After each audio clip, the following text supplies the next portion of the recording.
Welcome to Born to Win. I'm Bob Proctor, and each Monday I'll be sharing a short message to help you start your week with focus, clarity, and intention. Every episode is designed to remind you that success isn't something you chase, it's something you allow. You were born to win, and when you live in harmony with the laws of life, you begin to experience that truth in every area of your life.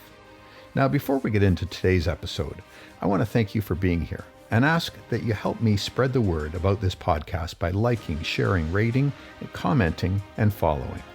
Thank you so much for that support. Today's topic is one that is often easily dismissed, and that is affirmations. In last week's episode on the power of reframing, I touched on them briefly. Today, I want to go deeper, because when affirmations are used correctly, their impact can be profound. I believe the reason they are easily dismissed is that they are misunderstood. Affirmations are a method for building new beliefs with purpose and intention. It is a practical tool taught by millions of people, and it is worth paying attention here because this is the mistake that people often make. If it feels too simple, it must not work. Humans like to complicate and overthink things, dismissing ideas that feel too easy. Knowing this, here's my question for you. What have you got to lose by giving your time, attention, and effort to this idea? It's free, it's simple, and as I will share, it's effective. You see, when you understand what is really happening in your mind, you'll stop asking, do affirmations work? And you'll start asking, how do I work them correctly? So take a deep breath, open your mind, and let's get started. Everyone wants a new or improved result in some area of their life. They may even create a new habit and stick to it diligently, yet still see little change in their world. The reason is straightforward. They haven't done the work of addressing the deep-seated beliefs that are holding them back. You can move with confidence on the outside, but if you are rehearsing the same doubts on the inside, that confidence becomes an act. And until those self-doubts are addressed, they will always win. The same is true when someone wants more abundance, but continues to operate from patterns of scarcity. New results cannot take root until the underlying beliefs change. Those underlying beliefs are the reason people self-sabotage. In last week's episode, I talked about limiting beliefs. Today, I want to go deeper and share the tool that forms the backbone of the improvement you are trying to build in your life. My father said it plainly, you cannot change your life until you change the way you see yourself. And you cannot change the way you see yourself until you change what you repeatedly impress upon your subconscious mind. What my father was talking about here is the fact that nothing changes until you identify and adjust your paradigms. And today's topic, affirmations. It's an effective tool for doing just that. A real affirmation is not a wish or a command. A real affirmation is a deliberate instruction you give to your subconscious mind, repeated with emotional intensity and consistency, until that instruction becomes the new program. Here's the key idea. Your subconscious mind does not argue. It does not debate or analyze. It simply accepts what you consistently impress upon it, and then it expresses that belief through your behavior. You can commit to the consistency part. That's the easy piece. You just need reminders and discipline. The emotional intensity builds over time. So focus on consistency and trust that the feeling will follow. Now, let me ask you this. What ideas are you currently impressing? Whether you realize it or not, you are using affirmations all day long. Most people are just doing it in the wrong direction. Every time you say, I'm terrible with money. Every time you say, I always mess things up. Every time you say, that's just how I am. Or, I'm not the kind of person who can do that. That is an affirmation. And if you recognize any of these, it is likely you have been repeating them for a long time. And that repetition has impressed the belief into your subconscious mind. Emotion gets added when the same results repeat. That's how a belief is built. The subconscious then expresses that belief through habit, behavior, and ultimately results. And until something changes, those results repeat. Now, I want to be grounded and honest here. There's a reason affirmations sometimes get mocked. It's because many people have tried to use them like magic spells. They stand in front of a mirror, repeat something they do not believe, and end up feeling worse. They say, I'm a millionaire, while their bank account tells a very different story, and their mind immediately responds, no, you're not. Used this way, affirmations create mental conflict, and conflict cancels progress. Interestingly, research supports this. Studies have shown that repeating overly positive self-statements can actually backfire for people with low self-esteem, because the mind pushes back harder against something it clearly does not believe. That's not how affirmations are meant to work. So we're not going to do that. We're going to create affirmations the way my father taught them, as a structured method of re-education. Because the goal is not to say something that makes you cringe. The goal is to install a new belief that your mind can accept, rehearse, and eventually embody. So let's get clear on what the research actually supports. In psychology, there's a large body of work around self-affirmation theory. The basic idea is that when people reflect on core values and personal strengths, they become more open to learning and more capable of change. This theory goes back to the work of Claude Steele and others. Neuroscience studies also show that self-affirmation can alter the brain's response to negative information, which can support behavior change. So yes, there is a real support for the principle that affirming values and identity can change how we respond, what we notice, and importantly, what we do.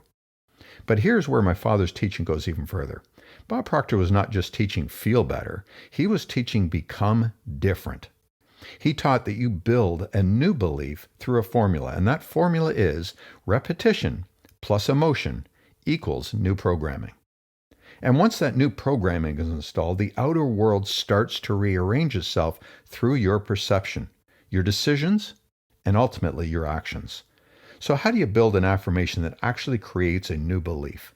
I'm going to give you a framework I learned from my father and have used for years, and it is also what we teach inside Proctor's Principles Coaching. Step 1. You start with identity, not outcome. Most people affirm outcomes like, I want more money. I want more confidence. I want to lose weight. That is fine as a desire, but it is not a strong affirmation. A strong affirmation is about identity and behavior. Because identity drives behavior, and behavior drives results. So instead of affirming I'm successful, which might feel too big, you affirm the identity that creates success. For example, I'm the kind of person who follows through. I do what I say I will do.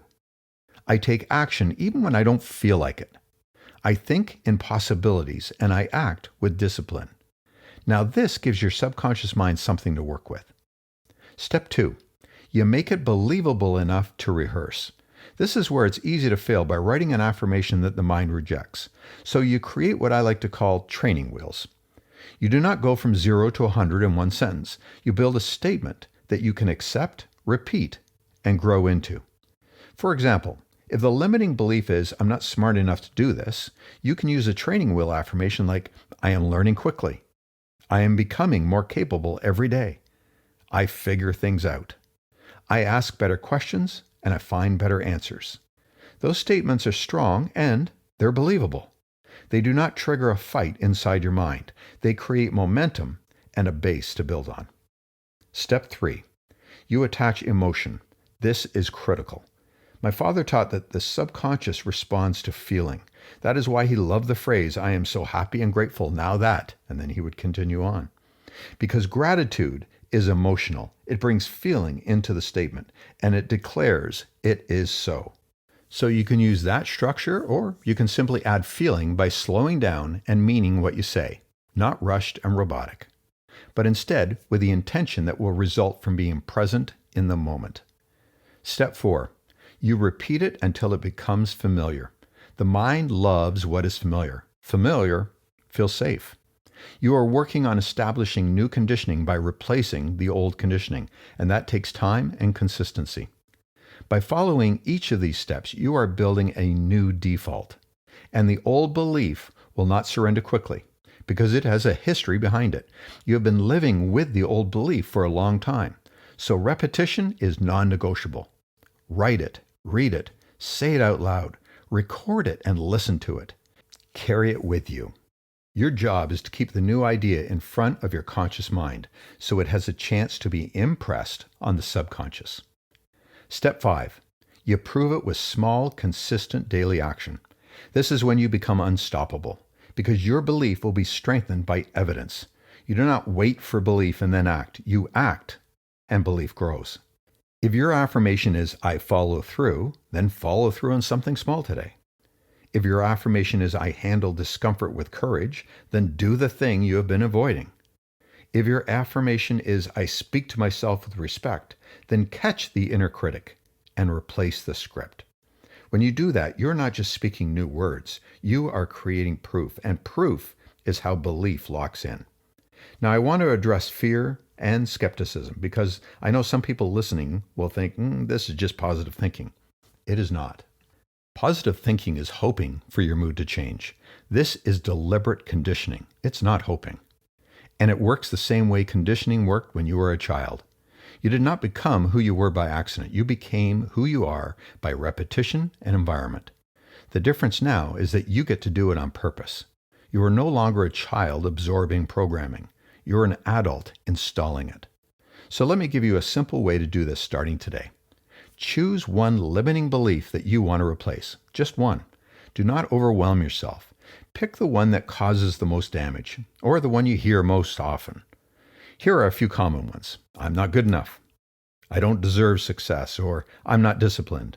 Now create a replacement that is believable and identity-based. Examples could be limiting belief, I'm not disciplined. So the affirmation, I give myself a command and I follow it. I build discipline one decision at a time. Another limiting belief, I'm not good enough. Here's an affirmation, I have value. I am growing. I am becoming the person I'm here to be. Now here is the practice. Morning and night for 7 days. Read your affirmations slowly with intention at least 3 times. Do not rush. Then close your eyes for 30 seconds and see yourself acting like the person the affirmation describes. Not just achieving the outcome, but taking action from the new identity. Then do one small action that day that proves it. This is not complicated, but it is powerful because it turns affirmations into a system.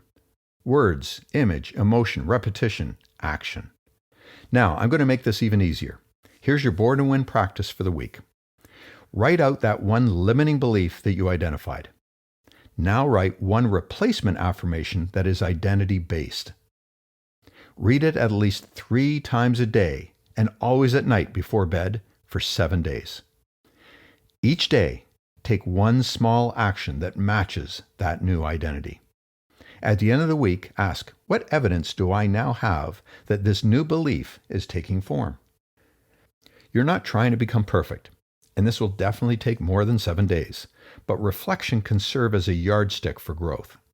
You're trying to become consistent and intentional. Always do this from a place of presence, because once you build one belief on purpose, you can build any belief, and that is freedom. And that is what my father devoted his life to teaching. You were not designed to live inside inherited limits. Your spiritual DNA, it's perfect, and you were designed to expand. And affirmations, when used correctly, are one of the simplest ways to begin. Thank you for joining me today on Born to Win. If this message resonated with you, please share it with someone who could use a reminder of their own inner greatness.